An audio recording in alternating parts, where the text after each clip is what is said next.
Hi friends, আমার আজকের menu দেখুন। পটল ভাজা, টকের ডাল, মিষ্টি কুমড়ো ভাজা, আলু ভাজা, আর আমি করব এই ছোট্ট রুই মাছ আর বাটা মাছ মিলে একটা ঝাল। এই রেসিপিটা আজকে আপনাদের সঙ্গে আমি শেয়ার করব। মাছের ঝালটা বানানোর জন্য আমি মিক্সিতে মশলাটা পেস্ট করে নেব। প্রথমে দিচ্ছি পেঁয়াজ, তারপরে কাঁচা লঙ্কা, জিরে, কালো সর্ষে, আর দিয়ে দিচ্ছি দেখুন সাদা সর্ষে। এবার দিয়ে দেবো পরিমাণ মতন জল। এবার মশলাটা আমি পেস্ট করে নেব। আমি আগে থেকে কড়াই তেল দিয়ে গরম করে নিয়েছি। এবার আমি এক এক করে মাছগুলো ভেজে নেব।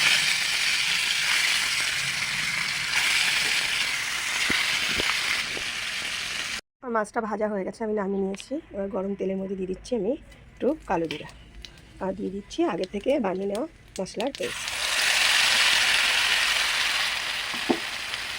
এর মধ্যে আমি দিয়ে দিচ্ছি টমেটোর কুচি, আর দিয়ে দিচ্ছি দেখুন পরিমাণ মতো লবণ আর হলুদ। এবার আমি মশলাটাকে নাড়াচাড়া করে একটু কষিয়ে নেব। মশলাটা কষানো হয়ে গেছে, আমি দিয়ে দিচ্ছি পরিমাণ মতন জল। জলটা ফুটে উঠেছে, আমি এবার এক এক করে মাছগুলো এর মধ্যে দিয়ে দেবো। এবার আমি উপর থেকে দিয়ে দেবো দুটো আস্ত কাঁচা লঙ্কা আর কোচানো ধনে পাতা। এবার এটাকে সামান্য সময়ের জন্য ঢেকে একটু জাল করে নেব।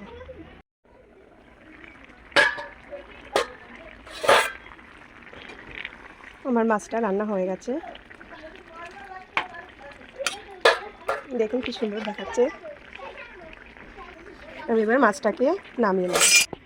মাছটা নামিয়ে নিয়েছি। এটা খুব টেস্টি আর হেলদি।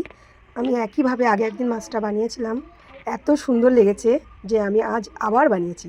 আপনারা অবশ্যই বাড়িতে বানাবেন। আর আমার রেসিপিটা ভালো লাগলে অবশ্যই লাইক, শেয়ার আর সাবস্ক্রাইব করবেন। বাই বাই বন্ধুরা।